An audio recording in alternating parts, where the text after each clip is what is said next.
What is hypergamy.com? Okay, so here, let's, I'll just put it up on here.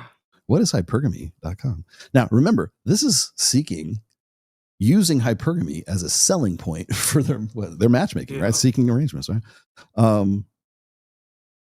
It's a new Ashley Madison. Yeah, exactly. Okay, here we go. What is hypergamy? Hypergamy is the pursuit of a partner who not only complements but elevates your status. No. Socially, economically, and emotionally. Yeah. So gold diggers, right? Oh boy, allowing you both to achieve more together than alone. It's a sophisticated dance of mutual enhancement. I don't think that word means what you think it does. Where each partner's strengths address the other's weaknesses, taking each partner's life to a new height as a result. Shall we learn more? Let's learn some more. Oh my God. Do I want to listen to this guy? I guess it's 17 minutes long. No thanks. Tired of disappointing dates and feeling alone despite your high standards? Finding love with someone who matches your ambitions isn't hard. You're just looking in the wrong places. Well, of course. Where am I supposed to be looking, Dr. Cho? Let's face it, the world of dating isn't designed for those who refuse to settle. Friends and societal pressures make it. So this is what they're doing. They're using hypergamy as sort of like their sort of catch-all phrase here. How can I find hypergamous dating? Oh, Jesus. Okay, so this is what, if you were wondering why I want to do this topic, I can't think of a better example of trying to clarify this, okay? So, yeah, well, thank you very much, body count. What hill are we going to die on today? Yes, what hill will we die on today, gentlemen? What is this? Oh, yeah, okay, we got to you. Okay, let me clear those out of there. All right, got it. No, that's not what hypergamy is. If you want to know what hypergamy is, it's from the technical definition point of view, or the actual dictionary definition, Wikipedia definition. It's the tendency of, this is literally it. It's the tendency of women to marry upwards in socioeconomic status. Okay. It was coined by a sociologist, not a psychologist, a sociologist who was doing marriage studies, I believe it was, in India. And I want to say it was during the 50s or the early 60s. And he was doing the marriage research on the caste system in India. So if you were in the lower class, or you were in like sort of the mid, whatever it was, because there's 4 castes, I believe, right? And the Brahmin class is the top, and then there's the untouchables at the bottom, whatever. And how women would want to only marry a man that's in the next higher classification. And it's very stratified, right? So it's easy to observe. So the guy was like saying, oh, it's in women's best interest to marry guys who are socioeconomically in a higher strata than the one that there's in. It was pretty straightforward, right? But it was only referring to marriage. And that was where the most technical aspect of hypergamy came from. Now, fast forward to mid 2000s. And that's about the time that hypergamy started to make the term hypergamy started to make a resurgence, I guess. I don't know if you could do this like on Google and like find out like the occurrence of the word hypergamy. Do you know how to do that, Kyle? Like if you look up a word and you see how common its use is after a certain like year.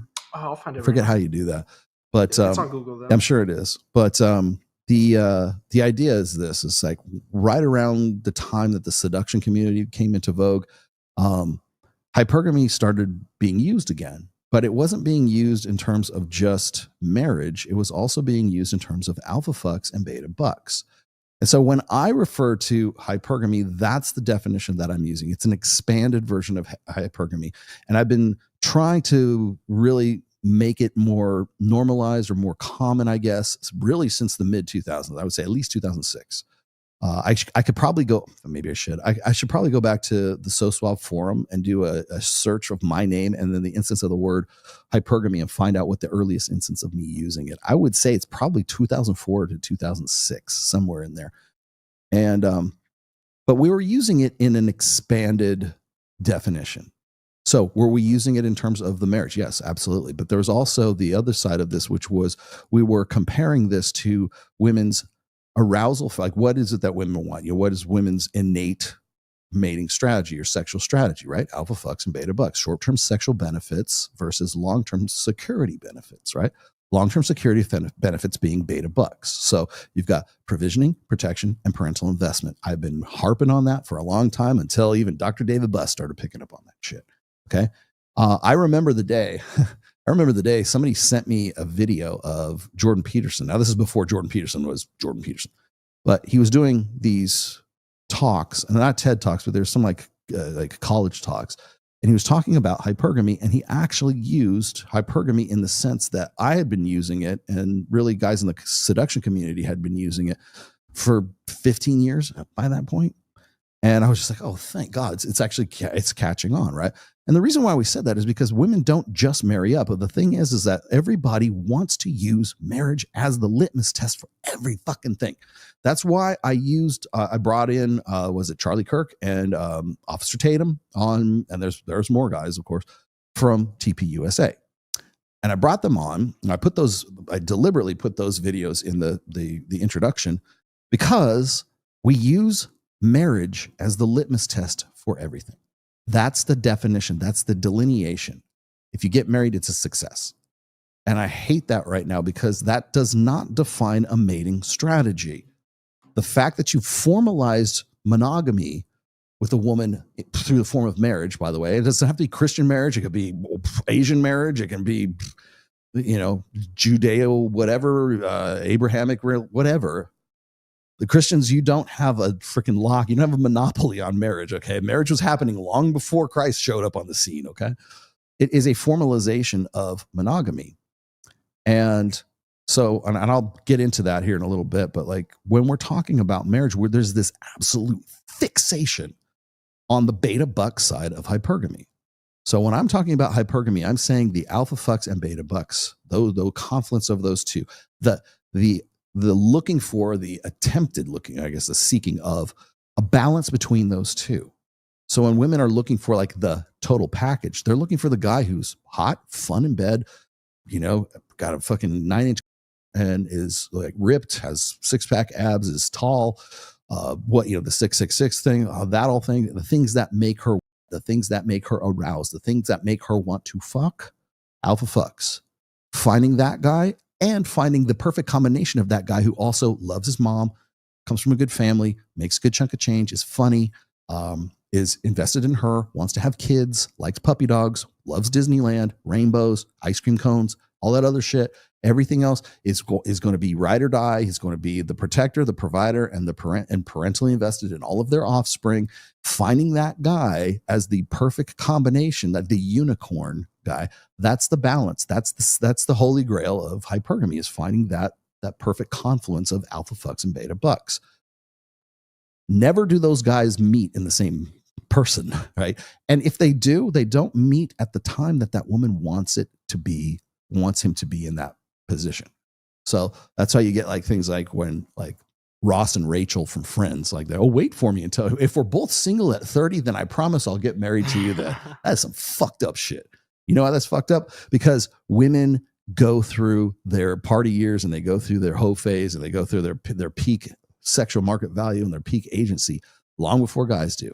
In fact, the guy, Ross, I hate to use Ross, but the guy who's waiting at 30, he's just now entering his peak marketability phase. Well, she's on the decline of hers. So she's a depreciating asset. He's an appreciating asset. And right at that point, if that guy's still a chump and he wants to marry that girl, he's just married a depreciating asset, as he's an appreciating asset. So that, again, I digress. The confluence between those two. When I'm talking hypergamy, it is the confluence of alpha fucks, a short-term sexual benefit, genetic benefits, sexy sons, all that good stuff, versus the imbalance in check with the beta buck side. So I think a lot of people say, well, if I ever use the term beta, it must be negative. I'm not saying that provisioning, protection, and parental investment is negative. I'm just saying she doesn't need it when she's 23. She needs it when she's 33. And then some women don't need it at all, or they have the perception that they don't need it at all. So when women can't trust, inherently cannot trust men, or grow up in a westernized society that teaches women that men are inherently untrustworthy, what do? They've got to go get the bag. They've got to go get their own business. They got to be educated. They got to do everything. They've got to provide. They've got to come up with long-term security. They've got to come up with provisioning, protection, and parental investment of their own. If they can have that, or if they have the perception that they have that, they don't need no man. Men become superfluous. That only leaves one side of the hypergamous equation open, and that's the alpha fuck side. So when women say, I don't need a man, but I want a man, the guy that they want is Jason Momoa. The guy that they want is the hot guy in the foam cannon party on spring break. The guy that they want is the guy they want to fuck, because they got no use for a guy who is just about provisioning, protection, and parental investment. That's where you will see these guys from like Turning Point USA and even Justin Baldoni. You don't have to be conservative. They're still on the same page. They're still the same character. Justin Baldoni and Charlie Kirk are the same fucking character because they share the same goal, which is completing a woman's life plan, which is making women's lives, they owe women a better life. That's what conservatives will say, and that's what guys like Justin Baldoni will say. We have to be better. Hell, even his channel is called We Are Man Enough, right? You know? The entirety of their existence revolves around putting women as their mental point of origin. Same thing with Charlie Kirk. Same thing with Officer Tatum. Same thing with all those guys delivering speeches.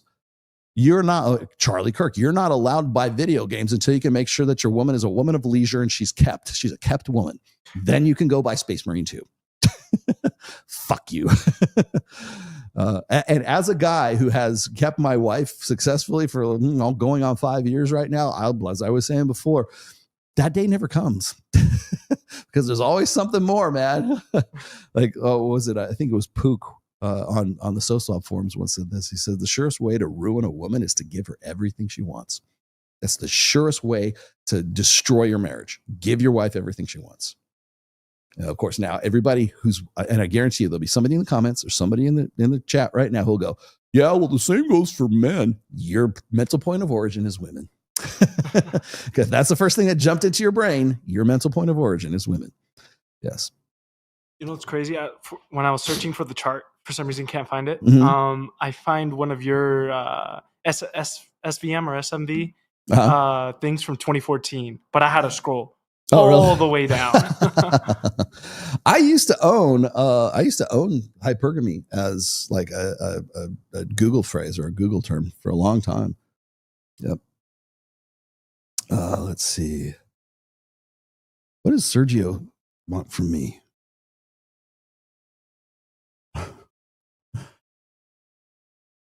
All right. Well, I'll go look at it. Why does Sergio want a piece of me these days? I have no idea. Sergio, I'm on a show. Thank you. From Purple Pill Pocket. He wants some attention today, I guess. It's funny. I was thinking Mike was going to jump in here, but I think Mike is actually on his way to Texas today. Turning point years. No. So what is actual hypergamy? So one of the things that gets me, and I brought this up because I was reading some posts on, what is that? Sergio's the real one. Yeah, he is. I was reading some posts about hypergamy from some of these ivory tower gatekeepers of Evo Psych who seem to think that hypergamy is just sort of a catch-all phrase. Like if anything goes wrong in their lives, like a guy's life, then they just blame it on hypergamy. And I have to say that I kind of understand where that straw man is coming from, because a lot of guys will use what I throw out there about hypergamy, or they'll use stats and statistics and everything that sort of fits their biases to sort of blame women for their misgivings or their inabilities or their deficits. And I understand that. I get that. But the problem is like what happens is then when you build a straw man around the idea of, oh, this is what these guys are promoting. I'm like, I'm not promoting anything. I'm just telling you what my definition of hypergamy is. It's alpha fucks and beta bucks. Okay.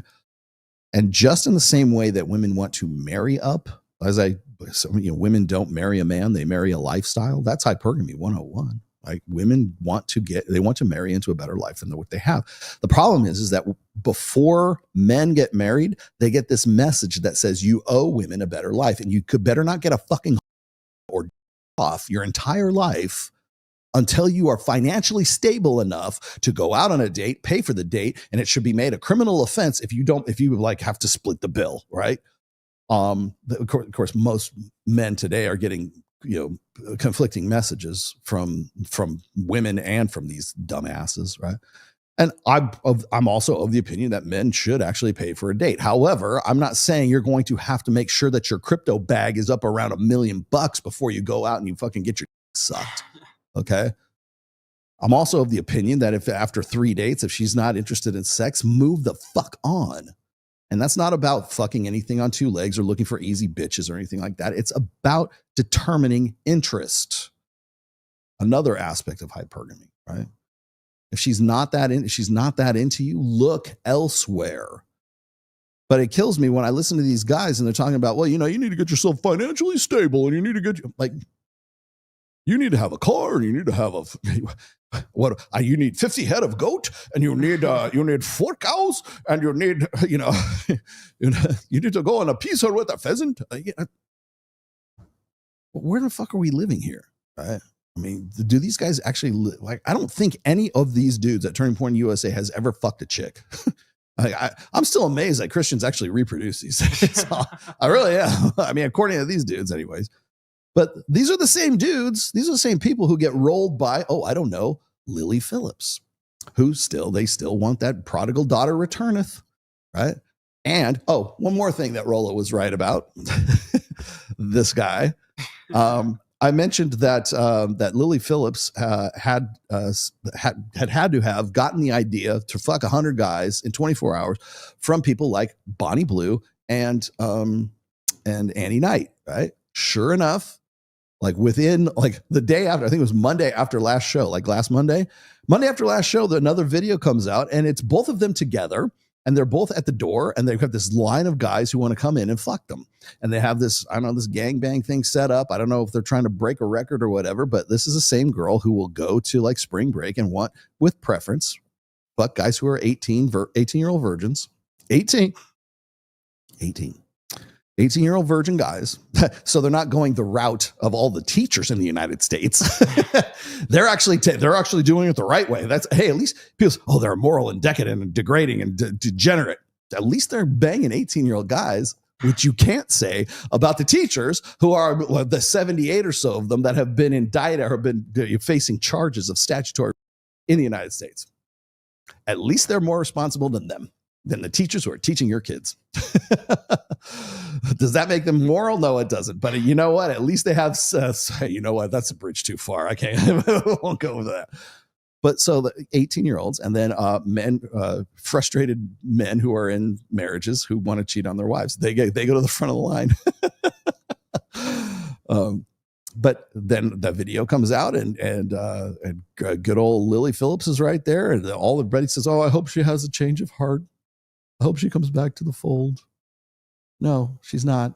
I'll tell you why, because I saw this. I got to show you this video. This video is too fucking good. Since we're on the topic. Where did it go? This one. Is this it? Yes. Okay. I haven't shown you this yet, Kyle. You're going to laugh your ass off. Oh, yeah. Watch this. I'm sick of doing OnlyFans. Really? Why? Are you tired of whoring your body out for money? No, not at all. It just takes too much work. To lay there and be naked? Yeah, 3 times a week. How much money have you made on OnlyFans? Like $20 million? Huh. I have an idea. What? What if I told you you could monetize something new that only takes a fraction of the time that OnlyFans does? What could that possibly be? You become a Christian influencer. Huh? Yeah, it's really trendy right now, actually. People love it. Story of redemption. Girl starts out on OnlyFans, and then after she's made millions, she all of a sudden finds Jesus and then preaches Christianity and morals to people on Instagram. But I'm not a Christian, and I don't have any morals. Yeah, obviously. I'm not dumb enough to think you do, but people on Instagram are. I don't think so. I just don't see the point. But you could make millions more selling Christian merch to idiots that fall for it. I'm in. Let's get started. Hi, everyone. I have an announcement to make. I will no longer be doing OnlyFans because I now love Jesus is his name. Jesus. I love Jesus now. Jesus told me that he wants to use me to share his teachings to other people. He told me to tell you that too. And he also told me to tell you on Instagram. And I'm really excited to share my newly designed I Heart Jesus sweatshirts available in my shop now. Click the link in my bio. That's perfect. Hey Christians, I was just reading my Bible and Bible.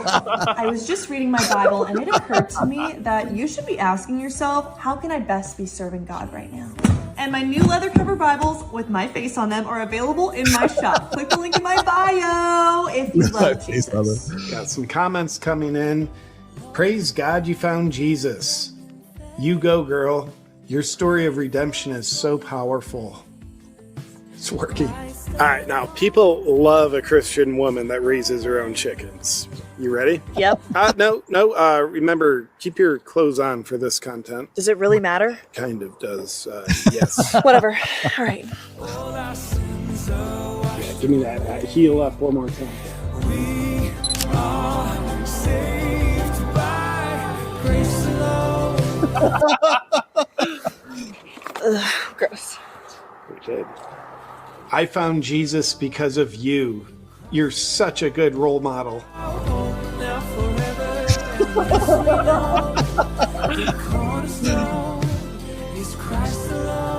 You've overcome so much. Proud of you. You've changed my life. You inspire me. God is using you. Idiots.